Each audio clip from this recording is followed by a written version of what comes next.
ਨਾ ਬੰਦਿਆਂ ਦੇ ਪਿੱਛੇ ਨਾ ਵੱਜੋ। ਕੋਈ ਸਟਾਰ ਨਹੀਂ ਇੱਥੇ, ਕੋਈ ਕੁਝ ਨਹੀਂ, ਸਭ ਇਨਸਾਨ ਬਰਾਬਰ ਨੇ, ਕੋਈ ਵੱਡਾ नहीं कोई निक्का नहीं। बिस्मिल्लाहिर्रहमानिर्रहीम। नाजरीन, आप देख रहे हैं हमारा चैनल मौज मेला और मैं हूं आपका होस्ट अदील नवाज़। आज हम आपको ज़िला मंडी बहाउद्दीन तहसील फालिया के एक गांव में एक बहुत ही अच्छे टिक टाकर जो कि आज हमारे साथ मौजूद हैं, उनसे आपका तारफ़ भी कराएंगे और उनसे उनकी टिक टाक की जर्नी भी पूछेंगे और भी मुख्तलिफ सवालात करेंगे। चलते हैं हम जनाब रईस ताड़ साहब की जानब। अस्सलाम वालेकुम जी। वालेकुम सलाम जी। भाईजान की हाल चाल है तुहाडा? ठीक ठाक, अल्लाह का शुक्र है। तू सुनाओ? अल्लाह का शुक्र ठीक ठाक। ते भाईजान तुसी इस वक्त दुनिया टिक टाक ते बहुत ही ज़्यादा तुहानू लोग चाहने वाले ने, जानने वाले ने, ते तुसा टिक टाक का सफ़र किवें शुरू किया? मैं टिक टाक ਜਦੋਂ मैं फ्रांस गया जी, ਤੇ ਫਰਾਂਸ ਜਾ ਕੇ ਉੱਥੇ ਮੈਨੂੰ ਪਤਾ ਲੱਗਾ ਟਿਕ ਟਾਕ ਦਾ। ਪਹਿਲਾਂ ਤਾਂ ਇਤਨਾ ਪਤਾ ਹੀ ਕੋਈ ਨਹੀਂ, ਤੇ ਫਿਰ ਮੈਨੂੰ ਇੰਜੇ ਸ਼ੌਂਕ ਹੈ ਵੀਡੀਓ ਬਣਾਉਣੇ ਦਾ, ਤੇ ਉਹ ਮੈਂ ਵੀਡੀਓ ਬਣਾਇਆ। ਜਦੋਂ ਵੀਡੀਓ ਬਣਾਈਆਂ ਬੰਦਿਆਂ ਪਸੰਦ ਕੀਤੀਆਂ, ਇੱਕ ਮੇਰਾ ਅਕਾਊਂਟ ਆਇਓ ਖਰਾਬ ਹੋਇਆ, ਫਿਰ ਬਣਾ ਕੇ ਤੇ ਇੰਜੇ ਸ਼ੌਂਕ ਹੀ ਬਸ ਇੱਕ ਪੈਸ਼ਨ ਹੈ। ਵੀਡੀਓ ਬਣਾ ਕੇ ਅੱਛਾ ਲੱਗਦਾ ਹੈ, ਬੰਦੇ ਜਦੋਂ ਪਸੰਦ ਕਰਦੇ ਨੇ ਅੱਛਾ ਲੱਗਦਾ ਹੈ, ਕੋਈ ਲਾਈਕ ਕਰਦਾ ਹੈ, ਕੋਈ ਮਿਲਦਾ ਹੈ। ਬਸ ਇਹ ਹੀ ਸਫ਼ਰ ਹੈ, ਇੰਜ ਸ਼ੁਰੂਆਤ ਕੀਤੀ ਆਪਾਂ। भाईजान जिस टाइम तुसी फ्रांस गए हो, फ्रांस में रह के तुसी वीडियो पाते रहे हो, तो तुहानू अपने पाकिस्तान अपने मुल्क के लोगों ने बहुत ज़्यादा पसंद किया, लाइक किया। तो जिस टाइम तुसी वापस छुट्टी आते हो तो लोगों का तुहाडे नाल प्यार मुहब्बत का की सलूक होंदा है? हाँ जी, ਜਦੋਂ ਪਿਛਾ ਆਉਣਾ ਇੱਥੇ ਬੰਦੇ ਮਿਲਦੇ ਨੇ, ਫੋਟੋਆਂ ਬਣਾਉਂਦੇ ਨੇ, ਵੀਡੀਓ ਬਣਾਉਂਦੇ ਨੇ, ਅੱਛਾ ਲੱਗਦਾ ਹੈ। ਤੇ ਬਸ ਹੈ ਇਹ ਬੰਦੇ ਚਾਹਤ ਰੱਖਦੇ ਨੇ, ਪਿਆਰ ਰੱਖਦੇ ਨੇ, ਉਹਦੀ ਵਜ੍ਹਾ ਤੋਂ ਆਉਂਦੇ ਨੇ। ਬਸ ਇਸ ਦੌਰ ਦੇ ਵਿੱਚ ਕੌਣ ਕਿਸੇ ਨੂੰ ਮਿਲਦਾ ਹੈ, ਨਾ ਕੋਈ ਕਿਸੇ ਨੂੰ ਮਿਲਣਾ ਚਾਹੁੰਦਾ ਹੈ। ਬੜਾ ਦੌਰ ਤੇਜ਼ ਹੈ। ਬਾਕੀ ਮੈਂ ਇਸ ਚੀਜ਼ ਨੂੰ ਬੜਾ ਜਿਹੜਾ ਨਹੀਂ ਬੜਾ ਪਸੰਦ ਕਰਨਾ ਤੇ ਬੜੀ ਅਹਿਮੀਅਤ ਦਿੰਦਾ ਕਿ ਬੰਦੇ ਮੈਨੂੰ ਚਲੋ ਜਾਣਦੇ ਨੇ ਇੰਟਰਨੈਟ ਵੱਲੋਂ ਤੇ ਮਿਲਦੇ ਨੇ, ਪਿਆਰ ਕਰਦੇ ਨੇ। ਬਾਕੀ ਬਹੁਤ ਵੱਡੀ ਗੱਲ ਹੈ ਮੇਰੇ ਵਾਸਤੇ। ਭਾਈਜਾਨ ਤੁਸੀਂ ਟਿਕ ਟਾਕ ਤੇ ਜਿਹੜੇ ਸ਼ਾਇਰੋ ਸ਼ਾਇਰੀ ਕਰਦੇ ਹੋ, ਇਹਦਾ ਤੁਹਾਨੂੰ ਸ਼ੌਕ ਕਿਵੇਂ ਸੀ? ਇਹ ਤੁਸੀਂ ਖੁਦ ਲਿਖਦੇ ਹੋ, ਕੀ ਕਰਦੇ ਹੋ? ਇਸ ਬਾਰੇ ਕੋਈ ਥੋੜਾ ਜਿਹਾ ਸਾਨੂੰ ਦੱਸੋ ਨਾ। ਤੁਹਾਡੇ ਜਿਹੜੇ ਫਾਲੋਅਰ ਨੇ, ਤੁਹਾਡੇ ਜਾਣਨ ਵਾਲੇ ਨੇ, ਉਹਨਾਂ ਨੂੰ ਦੱਸੋ, ਆਗਾਹ ਕਰੋ, ਕੀ ਕਰਦੇ ਹੋ?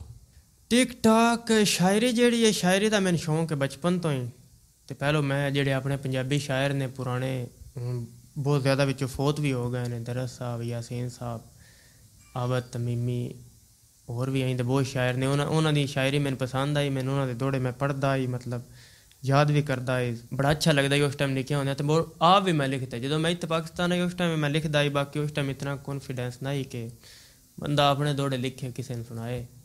ਫਿਰ ਟਿਕ ਟਾਕ ਉੱਤੇ ਮੈਂ ਆਪਣੇ ਵੀ ਵਿੱਚ ਲਿਖੇ ਸੁਣਾਉਣਾ ਬੰਦਿਆਂ ਨੂੰ, ਬੰਦੇ ਪਸੰਦ ਕਰਦੇ ਨੇ। ਅਤੇ ਬਾਕੀ ਉਹਨਾਂ ਦੇ ਵਿੱਚ ਪੜ੍ਹਦਾ ਰਹਿਣਾ। ਜਿਸ ਸ਼ਾਇਰ ਦਾ ਕੋਈ ਅੱਛਾ ਮੈਨੂੰ ਸ਼ੇਰ ਲੱਗ ਜਾਏ, ਮੇਰੇ ਦਿਲ ਨੂੰ ਲੱਗੇ, ਤਾਂ ਮੈਂ ਉਹ ਪੜ੍ਹਦਾ ਆਪਣੀ ID 'ਤੇ ਵੀ। ਗੱਲ ਦਿਲ ਨੂੰ ਲੱਗਣੇ ਦੀ ਹੈ ਸਾਰੀ ਗੱਲ ਜਿਹੜੀ। ਆਪ ਵੀ ਜਿਹੜਾ ਮੈਨੂੰ ਲਫ਼ਜ਼ ਕੋ ਅੱਛਾ ਲੱਗੇ ਤਾਂ ਮੈਂ ਲਿਖਣਾ, ਨਾ ਅੱਛਾ ਲੱਗੇ ਤਾਂ ਨਹੀਂ ਲਿਖਦਾ। ਕੋਈ ਇਤਨਾ ਮੈਂ ਪ੍ਰੋਪਰ ਸ਼ਾਇਰ ਨਹੀਂ। ਬਾਕੀ ਇੱਕ ਅੱਛਾ ਹੀ ਲੱਗਦਾ ਹੈ, ਖੁਸ਼ੀ ਹੁੰਦੀ ਲੈ। ਇਸ ਦੇ ਬਾਵਜੂਦ ਵੀ ਲੋਕਾਂ ਨੇ ਤੁਹਾਨੂੰ ਬਹੁਤ ਪਸੰਦ ਕੀਤਾ, ਤੁਹਾਡੀਆਂ ਵੀਡੀਓ ਲਾਈਕ ਕੀਤੀਆਂ ਨੇ, ਤੇ ਲੋਕਾਂ ਨੂੰ ਜਿਹੜੇ ਪਿਆਰ ਮੁਹੱਬਤ ਲੱਭਦਾ, ਤੁਹਾਡੀ ਉਮਰ ਵੀ ਮੈਨੂੰ ਨਹੀਂ ਲੱਗਦਾ ਇੰਨੀ ਜ਼ਿਆਦਾ ਹੋਵੇ, ਤੇ ਤੁਹਾਨੂੰ ਕੀ ਮਹਿਸੂਸ ਹੁੰਦਾ? ਤੁਸੀਂ ਆਪਣੇ ਖਿਆਲਾਤ ਦਾ ਇਜ਼ਹਾਰ ਕਰੋ ਨਾ। ਬਹੁਤ ਅੱਛਾ ਲੱਗਦਾ ਹੈ ਜਦੋਂ ਬੰਦੇ ਪਿਆਰ ਕਰਦੇ ਨੇ, ਤੇ ਬਹੁਤ ਅੱਛਾ ਲੱਗਦਾ ਹੈ। ਤੇ ਕਦੀ ਕਦੀ ਬੰਦਿਆਂ ਦਾ ਪਿਆਰ ਜਿਹੜਾ ਉਹ ਜ਼ਿਆਦਾ ਵੀ ਹੋ ਜਾਂਦਾ ਅਵਰ, ਕਦੀ ਕਦੀ ਬੰਦੇ ਨੂੰ ਭੈੜਾ ਵੀ ਲੱਗਦਾ ਹੈ। ਮਤਲਬ ਅਵਰ ਫਿਕਰ ਵੀ ਜਿਹੜੀ ਹੁੰਦੀ ਨਾ, ਉਹ ਵੀ ਖਰਾਬ ਕਰਦੀ। ਮਤਲਬ ਕਈ ਵਾਰੀ ਬੰਦਾ ਜਿਹੜਾ ਨਹੀਂ, ਮਤਲਬ ਇੰਨੀ ਇਰੀਟੇਸ਼ਨ ਹੋਣ ਲੱਗ ਪੈਂਦੀ ਹੈ। ਤੇ ਕਦੀ ਕਦੀ ਅੱਛਾ ਵੀ ਲੱਗਦਾ ਹੈ। ਫੀਲਿੰਗ ਤੇ ਮੁਨਸਰ ਹੈ ਜਿਹੋ ਜਿਹੀ ਫੀਲਿੰਗ। ਬਿਲਕੁਲ ਜੀ, ਕੋਈ ਵੀ ਚੀਜ਼ ਜਿਹੜੀ ਇੱਕ ਲਿਮਟ ਤੋਂ ਜ਼ਿਆਦਾ ਹੋ ਜਾਏ ਤੇ ਉਸ ਵਿੱਚ ਫਿਰ ਬੰਦੇ ਨੂੰ ਮੁਸ਼ਕਿਲਾਤ ਵੀ ਹੁੰਦੀਆਂ। ਕਦੀ ਕਦੀ ਜ਼ਿਆਦਾ ਫਿਰ ਬੰਦੇ ਆਪਣਾ ਆਪ ਦੱਸ ਦੇਣ ਮੈਂ ਇੰਨਾ ਤੁਹਾਡੇ ਨਾਲ ਲਾਈਕ ਕਰਨਾ ਜੀ। ਨਹੀਂ, ਜਿਹੜੇ ਬੰਦੇ ਪਿਆਰ ਕਰਦੇ ਹੁਣ ਅਸੀਂ ਅੱਖ ਪੜ੍ਹ ਲੈਂਦੇ ਹਾਂ ਕਿ ਇਹ ਪਿਆਰ ਕਰਦਾ ਜਾਂ ਉਹੀ ਪ੍ਰੋਟੋਕੋਲ ਪਾਉਂਦਾ ਪਿਆ ਜੀ। ਬਹੁਤ ਅੱਛੀ ਗੱਲ ਹੈ। ਅੱਖ ਤੇ ਪੜ੍ਹ ਲਈਦੀ। ਤੇ ਭਾਈਜਾਨ ਪਿੱਛੇ ਜੇ ਤੁਸੀਂ ਕੋਈ ਗਾਣਾ ਵੀ ਰਿਲੀਜ਼ ਕੀਤਾ ਸੀ? ਹਾਂ ਜੀ, ਗਾਣੇ 3-4 ਰਿਲੀਜ਼ ਕੀਤੇ ਰੈਪ। ਬਿਹਤਰੀਨ ਭਾਈ, ਬਹੁਤ ਹੀ ਮਜ਼ਾ ਆਇਆ ਤੁਹਾਡੇ ਨਾਲ ਮਿਲ ਕੇ। ਤੁਸੀਂ ਬਹੁਤ ਹੀ ਅੱਛੇ ਇਨਸਾਨ ਹੋ, ਇਖਲਾਕ ਵਾਈਜ਼ ਵੀ, ਉਂਝ ਵੀ।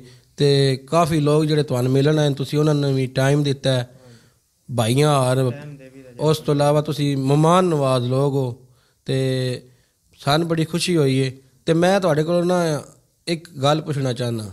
ਤੁਸੀਂ ਆਪਣੇ ਪਿੰਡ ਦੇ ਜਾਂ ਆਪਣੇ ਮੁਲਕ ਤੇ ਜਾਂ ਜਿਹੜੇ ਲੋਕ ਤੁਹਾਨੂੰ ਜਾਣਦੇ ਨੇ, ਫਾਲੋ ਕੀਤੇ ਆ, ਲਾਈਕ ਕਰਦੇ ਨੇ, ਉਹਨਾਂ ਨੂੰ ਕੋਈ ਪੈਗਾਮ ਦੇਣਾ ਚਾਹੁੰਦੇ ਹੋ? ਤੇ ਉਹ ਪੈਗਾਮ ਤੁਸੀਂ ਦਿਓ, ਕਿਉਂਕਿ ਤੁਸੀਂ ਹੁਣ ਮੈਂ ਤੁਹਾਨੂੰ ਵੇਖਿਆ ਮਾਸ਼ਾਅੱਲਾ ਤੁਹਾਡੇ ਨਾਲ ਬੈਠਕ ਹੋਈ ਹੈ, ਨਾ ਤੁਸੀਂ ਸਿਰਗਟ ਪੀਂਦੇ ਹੋ, ਨਾ ਤੁਸੀਂ ਕੋਈ ਨਸ਼ੇ ਤੋਂ ਹੀ ਬਚੇ ਹੋ। ਇੰਜ ਦੀ ਕੋਈ ਤੁਸੀਂ ਵੀ ਆਪਣੇ ਦੋਸਤਾਂ ਜਾਣਨ ਵਾਲਿਆਂ ਨੂੰ ਕੋਈ ਸਲਾਹ ਮਸ਼ਵਰਾ ਕਰੋ ਜਾਂ ਪੈਗਾਮ ਦਿਓ ਆਪਣੇ ਫਾਲੋਅਰ ਨੂੰ। ਮੈਂ ਆਪਣੇ ਫਾਲੋਵਰਾਂ ਨੂੰ ਇਹ ਪੈਗਾਮ ਦੇਣਾ ਚਾਹੁੰਦਾ ਕਿ ਆਪਣੇ ਅੰਦਰ ਵੇਖੋ, ਆਪਣੇ ਅੰਦਰ ਝਾਂਕੋ, ਆਪਣੇ ਆਪ ਦੀ ਪਹਿਚਾਣ ਕਰੋ। ਬਾਹਰ ਕੁਝ ਵੀ ਨਹੀਂ, ਜੋ ਕੁਝ ਹੈ ਇਨਸਾਨ ਦੇ ਅੰਦਰ ਹੀ ਹੈ। ਤੇ ਬਾਕੀ ਪਿਆਰ ਕਰੋ, ਮੁਹੱਬਤ ਕਰੋ। ਤੇ ਨਸ਼ੇ ਨੁਸ਼ੇ ਹੈ ਜਿਹੜੇ ਜੋ ਵੀ ਚੀਜ਼ਾਂ ਨੇ ਇਹਨਾਂ ਦਾ ਕੋਈ ਫਾਇਦਾ ਨਹੀਂ, ਇਹ ਇਨਸਾਨ ਵਾਸਤੇ ਨੁਕਸਾਨਦੇਹ ਨੇ। ਆਪਣੀ ਮਸਤੀ ਵਿੱਚ ਰਹੋ, ਜ਼ਿੰਦਗੀ ਦਾ ਸਵਾਦ ਲਵੋ, ਜ਼ਿੰਦਗੀ ਦਾ ਨਸ਼ਾ ਕਰੋ, ਖੁਸ਼ ਰਹੋ, ਫਰੈਸ਼ ਰਹੋ। ਜਿਹੜਾ ਤੁਹਾਨੂੰ ਪਿਆਰ ਕਰਦਾ ਉਹਨਾਂ ਪਿਆਰ ਕਰੋ, ਜਿਹੜਾ ਨਫ਼ਰਤ ਕਰਦਾ ਉਹਨੂੰ ਇਗਨੋਰ ਕਰੋ। ਬਸ ਇਹ ਜ਼ਿੰਦਗੀ ਹੈ। ਨਫ਼ਰਤ ਕਰਕੇ ਕੋਈ ਤੁਹਾਡੇ ਨਾਲ ਨਫ਼ਰਤ ਕਰਦਾ ਤੇ ਉਹਦਾ ਨਫ਼ਰਤ ਕਰਕੇ ਇੰਝ ਆਪਣੇ ਆਪੇ ਨਾ ਸਾੜੋ, ਨਾ ਹਸਦ ਕਰੋ, ਨਾ ਜੈਲਸੀ ਕਰੋ, ਉਹਨੂੰ ਇਗਨੋਰ ਕਰੋ, ਨਜ਼ਰ ਅੰਦਾਜ਼ ਕਰੋ। ਬਸ ਜੀ ਬਹੁਤ ਹੀ ਅੱਛੀ ਗੱਲ ਤੁਸੀਂ ਕੀਤੀ ਹੈ। ਬੇਸ਼ੱਕ ਕਿ ਹਸਦ ਕਰਨੇ ਵਾਲਿਆਂ ਨੂੰ ਅੱਲਾਹ ਤਾਲਾ ਵੀ ਪਸੰਦ ਨਹੀਂ ਕਰਦਾ। ਤੇ ਮੁਸਲਮਾਨ ਹੋਣ ਦੇ ਨਾਤੇ ਸਾਨੂੰ ਵੀ ਚਾਹੀਦਾ ਕਿ ਸਭ ਸਾਡੇ ਭਾਈ ਨੇ, ਉਹਨਾਂ ਨਾਲ ਅੱਛਾ ਸਲੂਕ ਕਰੋ, ਅੱਛਾ ਰਵੱਈਆ ਰੱਖੋ।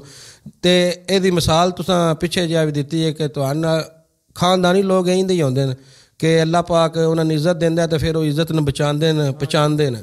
ਤੇ ਤੁਸੀਂ ਸਭ ਨੂੰ ਭਾਈਆਂ ਮਿਲਦੇ ਹੋ ਇੰਝ ਹੀ ਜਿਵੇਂ ਆਪਣੇ ਘਰ ਤੁਹਾਡੇ ਭਾਈ ਨੇ।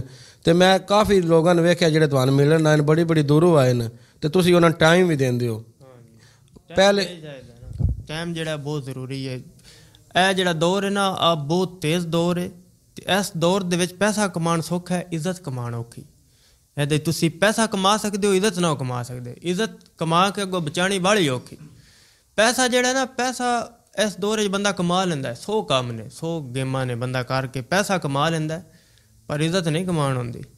ਇੱਜ਼ਤ ਬੜੀ ਔਖੀ ਹੈ, ਕਮਾਉਣ ਵੀ ਤੇ ਬਚਾਉਣ ਵੀ। ਚਲੋ ਬੰਦੇ ਨੂੰ ਆਪਣੀ ਇੱਜ਼ਤ ਦੀ ਹਿਫਾਜ਼ਤ ਕਰਨੀ ਚਾਹੀਦੀ ਹੈ। ਤੇ ਪੈਸਾ ਜਿਹੜਾ ਅੱਲਾਹ ਪਾਕ ਤੁਹਾਡੀ ਕਿਸਮਤ ਦੇ ਵਿੱਚ ਰਿਜ਼ਕ ਲਿਖ ਛੱਡਿਆ। ਅੱਲਾਹ ਪਾਕ ਕੁਰਾਨ ਵਿੱਚ ਆਖਦੇ ਨੇ ਕਿ ਮੈਂ ਹਰ ਇਨਸਾਨ ਵਾਸਤੇ ਰਿਜ਼ਕ ਲਿਖ ਛੱਡਿਆ। ਸਾਡਾ ਵਾਅਦਾ ਹੈ ਤੇਰੇ ਨਾਲ, ਤੂੰ ਪ੍ਰਵਾਜ਼ ਕਰ, ਜੋ ਮਰਜ਼ੀ ਆ ਕਰ, ਸਾਡਾ ਤੇਰੇ ਨਾਲ ਵਾਅਦਾ ਰਿਜ਼ਕ ਅਸਾਂ ਦੇਣਾ।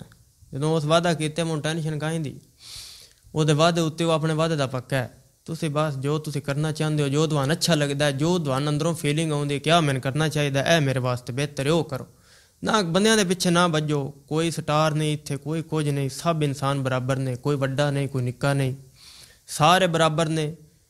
ਤੁਸੀਂ ਵੀ ਸਭ ਕੁਝ ਕਰ ਸਕਦੇ ਹੋ, ਤੁਸੀਂ ਵੀ ਸਭ ਕੁਝ ਬਣ ਸਕਦੇ ਹੋ। ਸਿਰਫ ਆਪਣੇ ਆਪ ਦੀ ਪਹਿਚਾਣ ਕਰੋ, ਆਪਣੇ ਅੰਦਰ ਝਾਂਕੋ, ਨਾ ਕਿ ਦੁਨੀਆ ਵੱਲੋਂ ਵੇਖੋ। ਜਿੰਨਾ ਬਾਹਰੋਂ ਵੇਖੋ ਦੇ ਉਤਨਾ ਮਤਲਬ ਬਾਹਰ ਦੀ ਦੁਨੀਆ ਵਿੱਚ ਕੁਝ ਨਹੀਂ। ਜੋ ਕੁਝ ਇਨਸਾਨ ਦੇ ਅੰਦਰ ਹੈ ਉਹੀ ਉਹਦੀ ਹਕੀਕਤ ਹੈ। ਜੋ ਤੁਹਾਡੀ ਫੀਲਿੰਗ ਖਿਆਲਾਤ ਨੇ ਉਹੀ ਤੁਹਾਡੀ ਹਕੀਕਤ ਹੈ। ਆਪਣੇ ਅੰਦਰ ਵੇਖੋ, ਕਿਸੇ ਵੱਲੋਂ ਨਾ ਵੇਖੋ, ਕਿਸੇ ਵੱਲ ਧਿਆਨ ਹੀ ਨਾ ਦਿਓ। ਇਹ ਹੀ ਉਹ ਇੱਕ ਇੰਗਲਿਸ਼ ਦੇ ਵਿੱਚ ਆਂਦੇ ਨਾ ਕਿ ਇਨਸਾਨ ਜਿਹੜਾ ਹੁੰਦਾ ਨਾ, ਦੁਨੀਆ ਤੁਹਾਡੇ ਬਾਰੇ ਕੀ ਸੋਚਦੀ ਹੈ ਇਹਦੀ ਕੋਈ ਅਹਿਮੀਅਤ ਨਹੀਂ। ਤੁਸੀਂ ਆਪਣੇ ਬਾਰੇ ਕੀ ਸੋਚਦੇ ਹੋ, ਇਸ ਚੀਜ਼ ਦੀ ਅਹਿਮੀਅਤ ਹੈ। ਅਗਰ ਤੁਸੀਂ ਆਪਣੇ ਬਾਰੇ ਅੱਛਾ ਸੋਚਦੇ ਹੋ, ਆਪਣੇ ਬਾਰੇ ਮਤਲਬ ਤੁਹਾਡੇ ਪੋਜ਼ੀਟਿਵ ਖਿਆਲਾਤ ਨੇ, ਇਹਦਾ ਮਤਲਬ ਹੈ ਕਿ ਤੁਸੀਂ ਠੀਕ ਹੋ, ਆਪਣੀ ਜਗ੍ਹਾ 'ਤੇ ਤੁਸੀਂ ਓਕੇ ਹੋ। ਅਗਰ ਤੁਸੀਂ ਇਹ ਸੋਚਦੇ ਹੋ ਕਿ ਦੁਨੀਆ ਮੇਰੇ ਬਾਰੇ ਕੀ ਸੋਚਦੀ ਹੈ, ਇਹਦਾ ਮਤਲਬ ਹੈ ਕਿ ਤੁਸੀਂ ਨੈਗੇਟਿਵ ਹੋ। ਨੈਗੇਟਿਵਿਟੀ ਹੁੰਦੀ ਹੈ ਬਹੁਤ ਵੱਡੀ ਕਿ ਦੁਨੀਆ ਮੇਰੇ ਬਾਰੇ ਕੀ ਸੋਚਦੀ ਹੈ। ਦੁਨੀਆ ਸੋਚਦੀ ਹੈ ਕੁਛ تو لوگ کہیں گے, لوگوں کا کام ہے کہنا, تم نے جو کرنا ہے کرتے جاؤ, ٹوٹل خاموشی سے. جی بہت اچھی گل ہے جی. تو اسی تہاڈے کول آئے ہیں, تو سان ٹائم دتا ہے, بھائیاں اور ملے ہو, تساں عزت افزائی کیتی ہے, سان بڑا اچھا لگا ہے. تے اسی خوش ہاں کہ ساڈے ضلع دی تسی جان ہو, پہچان ہو, آن ہو, شان ہو. تے اننے اچھے لوگ بہت گھٹ ہوندے نے کہ انی بندے نے عزت لبھی ہوئے تے پھر اگوں بندیاں نے انی پیار محبت نال ملے. اے انسان دی خاندانی ہونے دی پہچان ہوندی ہے. تے اسی تواڈے واسطے دعا گواں کہ اللہ پاک تمہیں مزید کامیابیاں ترقیاں دے تے تسی انجے ہی ہسدے رہو, وسدے رہو تے اچیاں ٹالاں تے رہو تے اللہ پاک تمہیں مزید ترقیاں دے. تے جیڑی تہاڈی زندگی ہے, تہاڈی عمر بھی انّی کونی, تے بہرحال تسی ساڈے نوجواناں واسطے ایک مثال ہو کہ عزت رب دیندا ہے تے اون پہچانا بڑا اوکھا ہوندا ہے. تے اتھے تے اسی اختتام کراں دے تے تہاڈا بہت شکریہ تے مہربانی بھائی جان. ناظرین, آپ دیکھ رہے تھے, ہمارے ساتھ موجود تھے ہمارے نوجوانوں میں ایک بہت ہی اچھا ٹک ٹاکر. اخلاق ان کی مثال کوئی بھی نہیں ملتی کہ انہوں نے اخلاق سے بہت سے لوگوں کو اپنے ساتھ ملایا اور بہت سے نوجوان ان کے گھر ان کو ملنے آتے ہیں. یہی ان کی اچھی پہچان ہے کہ خاندانی لوگ جو ہیں وہ لوگوں سے ایسے ہی ملتے ہیں تو ہم بھی ان کا شکریہ ادا کرتے ہیں کہ انہوں نے ہمیں ٹائم دیا، کیونکہ ان کے پاس ٹائم نہیں ہوتا، بہت سے لوگ ان کو کالز کرتے ہیں ملنے کے لیے، بہت دور سے بھی آتے ہیں، ہم ان کا شکریہ ادا کرتے ہیں۔ اور اگر آپ کو ہمارے چینل پر یہ ویڈیو اچھی لگی ہو تو ہمارے چینل کو سبسکرائب کریں، لائک کریں، شیئر کریں، بہت شکریہ۔